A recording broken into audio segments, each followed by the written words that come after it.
आओ। तो ऐसे ही एक दिन यमराज जी का मन करा कि भगवान के दर्शन करके आऊँ, भगवान के दर्शन करके आऊँ। बहुत दिन से वो विष्णु भगवान के दर्शन करना चाहते थे वैकुंठ में, मगर उनको परमिशन मिल नहीं रही थी क्योंकि भगवान की तो बहुत परमिशन चाहिए। तो विष्णु भगवान के पास यमराज ने बहुत सोच लगाई कि किस तरह दर्शन करा दो, किस तरह दर्शन करा दो। तो सोच लगा के वरुण देव से और सबसे लगा के उन्होंने कहा चलो आ जाओ।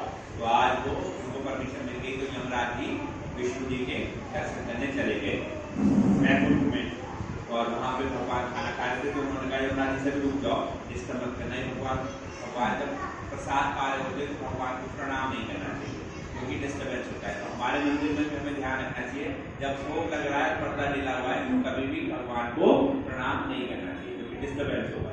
तो भगवान जैसे आप खाना खा रहे हो और मान लो हर व्यक्ति आपके नमस्ते माता जी, आपको भी हरे कृष्णा खाने में डिस्टर्बेंस है ना, तो भगवान को डिस्टर्बेंस नहीं करना चाहिए। तो इसलिए प्रणाम नहीं करना चाहिए। जब भगवान का पर्दा खुल जाए तब प्रणाम। वैसे यमराज जी को पता था भी भगवान को प्रणाम नहीं करना, तो यमराज जी चुपचाप खड़े हुए थे कोने में। लोग आ रहे थे, भगवान से गाय भगवान को लक्ष्मी जी खिला रही थी, कर रही थी।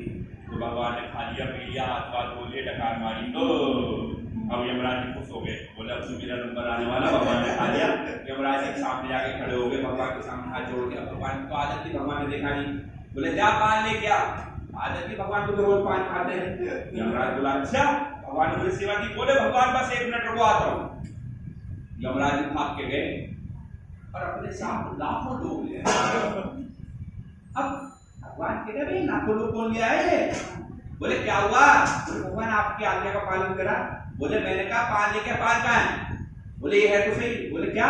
बोले आपने कहा जापान लेके आ। जापान सुना मिल है, सारा जापान उठा के लेके आ गए। बोले सब ले आया भगवान, एक एक आदमी चुन चुन के। तो जापान आ गया, तो जापान में सुनामी आ गई, सब लोग जापान में मर गए। तो कभी कई बार मिसअंडरस्टैंडिंग से भी यमराज जी किसी को ले जाते हैं। तो फिर बोले कि था वापस कर दिया, मैं तो पान खा था, पान खा लेके लिए। तो इससे प्रूफ होता है कि भगवान पान खाते हैं, ऐसे भगवान को भोग लगाया जाता है। तो इसलिए वो भोग वहां पर, मगर हमारे खाते हैं।